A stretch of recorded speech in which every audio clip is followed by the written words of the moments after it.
You're back, and dressed like a twat. Yes, I am, sir, and I am still a slut for demon doors.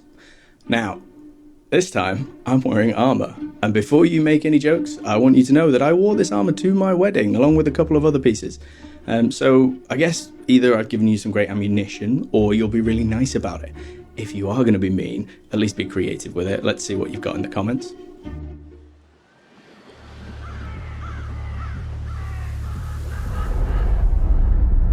The Xbox Showcase graced us with an amazing 3-minute trailer for Isabel, the hero of Wraithmarsh, and oh boy does it pack a lot in. I've been waiting ages to make this video, but unfortunately it's been 30 degrees Celsius in the UK, and my office is tiny and has been reaching 38 degrees, and so I've not been able to film. I had a full crash out trying to make this at first. There was so much to unpack in this trailer that we're actually going to do it a little bit differently to how we've done the Humphrey and Dave trailers, in that this one is organised. Rather than taking things as they come, phrasing, I've actually managed to organise my ADHD riddled thoughts into a logical order. So let's get started before this train of thought derails and all the passengers die. I have returned. After an eternity away from you all, Jack of Blades is back. First and foremost, you've got to say Jack of Blades is back, and it is fucking cool. If you're new to the series, you might not know who Jack of Blades is, and even if you're not new to the series, there's a fair chance that you never really learned much about him. There was even a Reddit post on the Fable subreddit talking about how they had no idea what was going on with Jack after completing the game about a week ago, so it's definitely not just me that feels this way. Bastard. This child of yours is quite the hero, dear Scarlet. Jack of Blades is a character from an era of RPGs where bad guys didn't need rich backstories as deep as they were wide, phrasing again. And so, despite him being the antagonist of the first game, you never actually learn much about him. However, fortunately for Jack, he is a character with drip so wet he transcended the first game and became iconic regardless. And to be fair to him, there is lore and it is quite deep, as I found out more about it as I was making this video. You just didn't get any of it out of the game unless you really went out of your way. It kind of undercuts his impact as a big bad evil guy at the end of the first game. Don't get me started on the whole turning into a dragon because reasons thing. That's a whole video in and of itself of me bitching and moaning. What I'm about to say is important context for this trailer and all the reveals within it. I might get things wrong. Things might be different in the new game.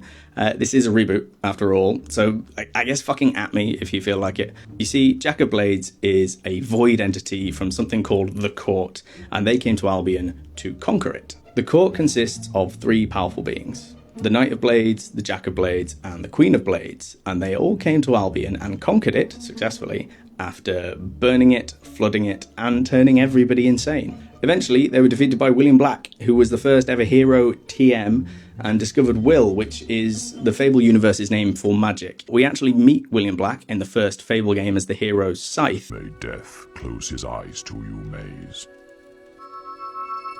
And in the game, it wasn't confirmed, but later there's a really good YouTuber, Skirion, if I'm saying it right, got to interview Dean Carter, who worked on the game, and confirmed that Scythe is William Black. Specifically says Scythe is William Black, the Archon, the progenitor of heroic blood, the cursed wanderer. So William killed the Knight of Blades and defeated Jack of Blades, who escaped a true death by suffusing himself into his mask. William then went on to kill the Queen of Blades too, freeing the people of Albion, and became the first Archon, which is essentially like an ancient magic ruler. Before I get too off topic and this turns into a lore video, in the first game, Jack of Blades has been a hero of Albion for longer than anybody can remember.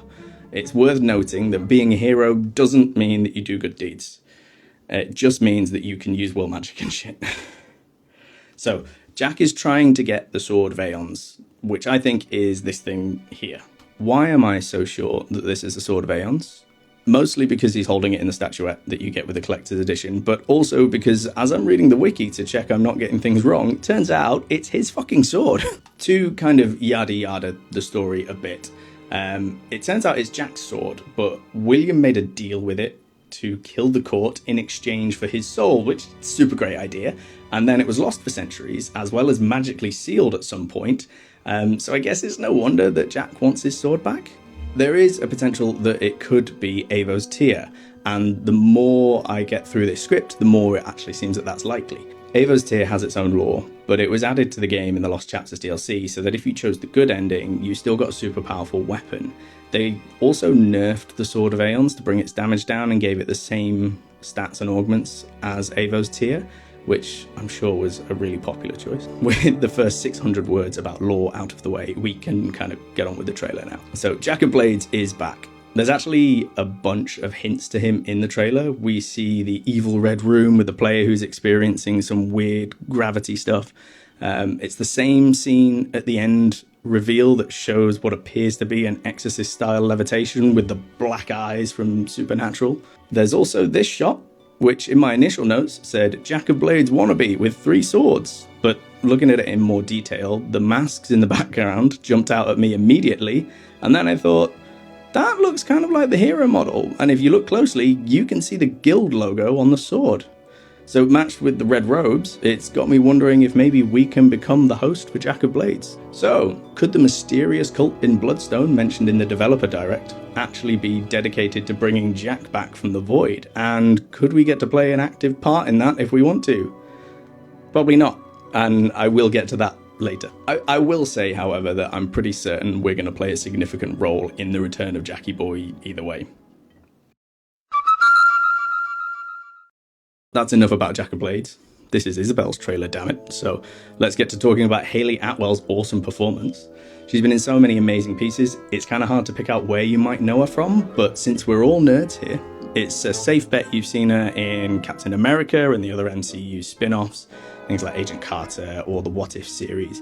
She also had a great performance in the Be Right Back episode of Black Mirror, which stuck with me for some reason. The first shot of her hand is a great mirror of Humphrey's trailer, where we first heard her voice. I'm going to fix it, this place. Then we get a good look at her as she tells us about when she discovered her powers. She tells us that she came into her powers when she lost her sister, and I am starting to notice a theme here. There's another hero later that loses her brother, and thinking about it, that's the inciting incident of Fable 1 and 2 as well, is the overarching theme of the Fable games. Don't let your siblings get murdered, because if it is, I should probably text my sister. The cast of the game is star-studded, but this performance is actually amazing. It's emotional, it feels genuine, the performance capture really helps to sell that there's something not quite right with Isabel. There's a moment when she talks about remorse, and you see her expression shift through about 4 different emotions in quick succession. Remorse? Remorse is for the guilty. She almost looks like she doesn't quite remember what that is, and then she turns away like she's offended you'd even ask. Enough gushing about acting, we've got Isabel's title card to look at now. This is our first insight into Isabel's personality. The background is all wilted flowers, mouldy apples, and scribbled notes, connected by the classic red yarn suggesting that she is maybe a few hobs short of a raiding party. There's also this guild seal, which at first I thought was the same emblem from her spear, but it's actually got quite a few differences, so it might be something else that plays a role. I know why you're here.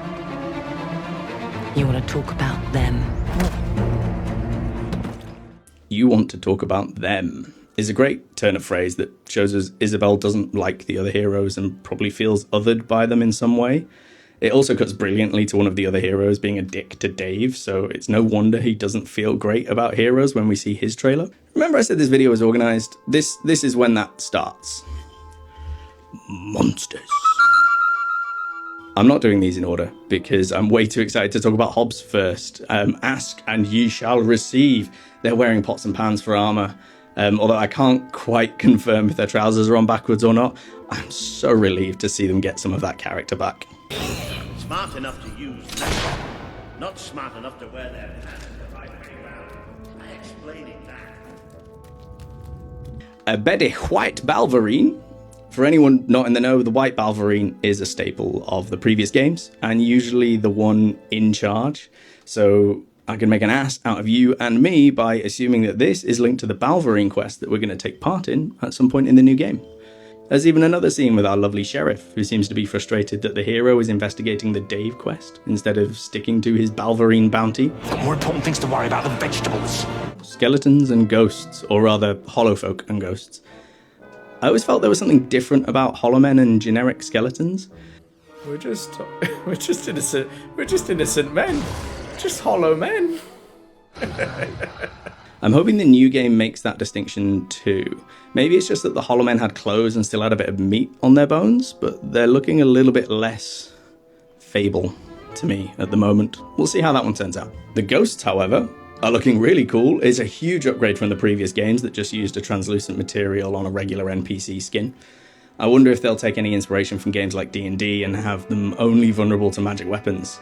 There's definitely some kind of magic coming from the sword here, so it could be the Fable 1 classic and personal favourite multi-hit, or it could even be a flourish attack, or maybe, just maybe, augments. Giant Toad! This sadly debunks my theory that the giant toads are going to be the new gargoyles or gnomes. Here's a spoiler for my next video. I now think it's going to be the pig statues, since we see one in the deep dive and then we meet a magically talking pig seconds later, which just seems like an opportunity too good to pass up. But I've only just learned to communicate. Who knows what else I could achieve? I've got potential, hero. Back to giant toads. These guys are very cool, and considering it's a new enemy for the Fable franchise, they really fit into the world, don't they? We haven't seen anything from them since the first announcement trailer, where there was one that ate a fairy or nymph creature, which is a lie. Actually, I found one in the Humphrey trailer. The occasional giant toad, for some reason. So here we see one getting light as a feather, stiff as a board cast on them, or whatever their new spell is going to be called. Next up, cultists. These guys seem to be linked to one of the other monsters I'm going to talk about, so we're going to come back to them. Bandits! There's the big boy up on the hill in his hero pose, a Robin Hood-looking mother lover over there, this guy with a shield who looks like he's second-guessing his life choices, or maybe he's just in his idle animation for this shot. We've got another potential casting of multi-hit, or it could be a flourish attack, or augments. How to wield power. Troll! In the dungeon, there's a troll! I thought you ought to know. Oh. Okay, except he's not in the dungeon, he's in a forest. These guys look like they could have more than a one-off appearance, and I am excited for their return. They were great in Fable 2 and alright in Fable 1. Yes, I said it fucking at me. It was a real shame not to have them in Fable 3, and the explanation that King Logan had hunted them all to extinction never sat well with me. There's a bit more to trolls later on too, so we'll come back around. Skipping ahead a bit, and we are finally back to the cultists. You might see these blood gullies running along the floor, the dark ritual robes and mood lighting, and think, I bet these guys are linked to Jack of Blades and the cult. But I think you would be wrong. Sexy and wrong. The first clue is that they're wielding maces, and no self-respecting member of a cult trying to return the Jack of Blades is going to use a mace as their club weapon. Get it? Mace, club, weapon? I wrote that by accident. This is some kind of blood cult summoning a fucking blood troll. This thing looks straight out of a horror game, so we can be sure that Albion is going to have that signature dark undercurrent we're used to. Honestly, this thing looks great and I can't wait to fight it. Leave me alone! Okay, that about does it for monsters in this trailer. Let's move on to Demon Doors! You're back, and dressed like a twat. Firstly, dialogue 10 out of 10. But honestly, I think I preferred the old designs. I get where they were coming from with this like interlocking rocks design. It reminds me a little of the Gnome King from Return to Oz, now that I think about it. I just think I really like the old designs. Maybe it's just nostalgia talking. You can see from the rocks forming the frame around the door that he's been there for a very long time. They were all old and crumbling a little. So I guess the real question is, are we dressed like a twat because he asked us to be? Or are we just dressed like a twat? Demon Doors have prior when it comes to making us look like idiots. Companions. Something I've noticed in this trailer specifically is the sheer number of scenes with more than just the player character. Now, it could be for promotional reasons. If you've got the rights to Matt King's face, you're going to put him on screen as often as you can. But in most of these combat scenarios, you're not alone.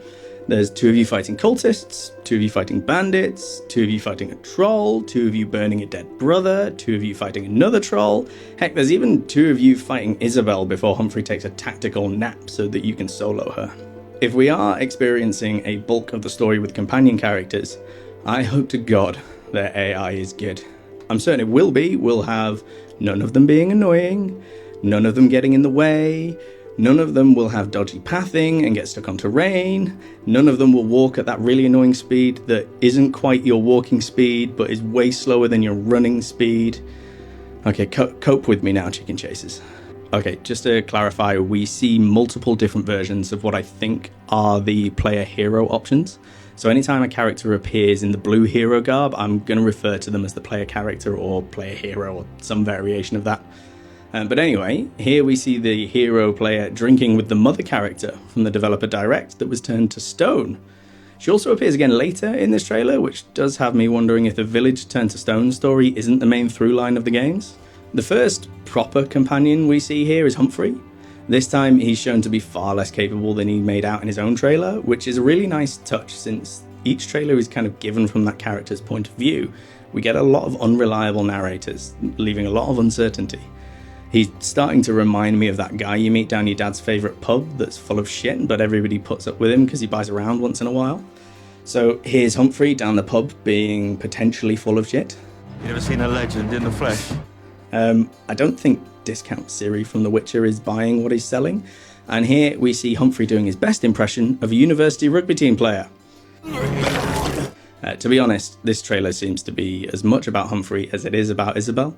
There are obviously 2 major players in the main plot outside of our hero. It's to be expected that we'll see a lot of him in this trailer, so we won't go every single shot now, otherwise I'd just be playing the trailer on loop for 20 minutes. I'm kind of already doing that. We finally get to see more of this other hero. Judging from the game's IMDb page, this character is Arden the Cobbler, voiced by Susan Wokoma, whose work I'm not familiar with, but I am excited to find out more about the character. So far, we've only seen her being a big meanie, but her dual-wielding hammers do make me want to like her. She's also in the red scenes with the player hero before the Jack of Blades reveal, so I guess jury's out on her alignment. The character I named as Discount Siri from The Witcher looks to be another questing companion. There's the shot of her from behind, phrasing, spitting at Humphrey, and later again raging at the player hero for burning her brother. My working theory is that her and her brother are heavily involved in the Balverine quest, mostly from the settings we see them in. There's also Granny. Don't discount her. Looks like she got better from her stone sickness. Who knows? We could be wheeling around Albion with a Granny Weatherwax by our side. Locations! This week, we're helping a young cobbler with a modest budget of 14,000 gold pieces find their dream home in Albion. Will it be a charming cottage in Bloodstone with sea views and occasional pirate attacks? A character-filled townhouse in Bowerstone with excellent access to pubs and chicken-kicking facilities? Or perhaps a rural fixer-upper in Darkwood, where the neighbours are mostly hollow men? With its rolling countryside, thriving market towns, and surprisingly affordable castles, Albion remains one of the kingdom's most desirable places to live. If you can overlook the odd bandit ambush and the very real possibility that your property may be destroyed by a hero's moral choices. If you didn't grow up in the UK with daytime TV, that joke probably went right over your head, but we're going to talk about locations. This section won't be too long. I'm not going to talk about every single shot, just the ones that I have pithy remarks about that we haven't seen before. The very first shot is this statue over the cliffside. We saw a similar looking statue in the last trailer, and I assumed it was a petrified person related to the player hero's questline, but now, comparing the two, I can see my sense of scale was way off. This is a giant statue, which I think is safe to assume is in Wraithmarsh. Perhaps it was a giant defeated by the hero that's going to turn our village into stone. Isabel's scenes seem to be taking place in Wraithmarsh, judging from the statue, the moss-covered houses, the blue flowers, so maybe it's getting a bit of gentrification since our last visit. I am scared we're going to be spending half the game in the sewers again. I'm a big advocate for Fable 3, but the sewer section, of which there are actually quite a lot, were not one of my favourite parts. Cultist in the graveyard. Graveyards are numerous in Fable's Albion, so much so that in previous games, Wraithmarsh has basically been one big graveyard, so really this could be anywhere. If we're lucky, it'll be a return to the Bowerstone graveyard, and a certain someone we all want to see will make a return. We also see the same cultist in the shop I mentioned earlier. I'm guessing if this is the same quest, it's going to be in some kind of mausoleum underneath the graveyard. And once again, graveyards in Albion are extensive. Heck, in Fable 1, a graveyard and a crypt led all the way to the secret entrance to a prison. Some lovely shots of Bowerstone burning here, and how the wheels stayed on that cart, I'll never know. Fairfax Castle getting absolutely wrecked. I will have you know my sister died in that tower. Show some respect. This battle against Isabel is back in Wraithmarsh. I'm beginning to think we're going to do a lot of chasing Isabel around the world, similar to chasing Jack of Blades across Albion before inevitably ending up back at the guild for the final showdown. Possible Temple of Shadows, or maybe a new location to serve the purposes of the story. I really like how this place is structured similarly to Fairfax Castle. It's like a secret evil twin. From the colour scheme, I also think that the red scenes and reveal of Jack of Blades is going to be in this keep, or rather under it. Oh, what's that? We've ended up back at the guild. Isn't that a surprise? But genuinely, I'm jumping to the conclusion that this is the old guild hall. It's got the walkways leading to the central structure. It's underground, similar to how we found it in Fable 2, and the decorative architecture. It's really similar to the guild hall's exterior. So my money is on this being a secret guild hall chamber. So what does it all mean, Vintage? I hear you cry, optimistically. We've got some major story beats now, but nothing that's going to help us put everything together. Thank Arvo, I'd hate to know the full plot before the game comes out. But it's safe to say, Isabel has returned to wipe out the Heroes Guild and launches an attack on Bowerstone. But her motivations aren't really that clear. I've got two working theories. The first is that Isabel has foreseen the coming of Jack of Blades and thinks that only she can stop him, but she needs Avo's tear to do it. Either Humphrey won't let her into the guild, or she assumes he won't let her into the guild because of their difficult past, and so she launches a full-scale assault on Bowerstone to get it. Meanwhile, we ensure Jack's return while attempting to gain power to stop Isabel, and it becomes a whole self-fulfilling prophecy thing. Hey, what the fuck was that? Well, I was just... My second theory is that Isabel is trying to eradicate all heroes and has made a deal with Jack of Blades to do it, but he wants his sword back, or has promised that the sword will give her the power to off Humphrey and the gang, and so she's launching her assault to get the Sword of Aeons. Either way, this trailer was absolutely amazing. It answered loads of questions and posed a bunch more. Roll on February 2027. I've already ordered the collector's edition and booked time off work. Playground Games have just released a 30-minute gameplay video, so I guess I'm off to write about 10,000 words on that. Thank you very much for staying with me for the whole thing. You've received a new quest card. It's to like and subscribe. The new quest is to like and subscribe. Please? Please? Anyway, I really enjoy making these videos, and I am excited to go on the journey through the new game with you all. A bit of interaction goes a long way, so send this video to your friends and they can cringe at my homemade leather armor too. Until next time, look after yourselves. Bye for now.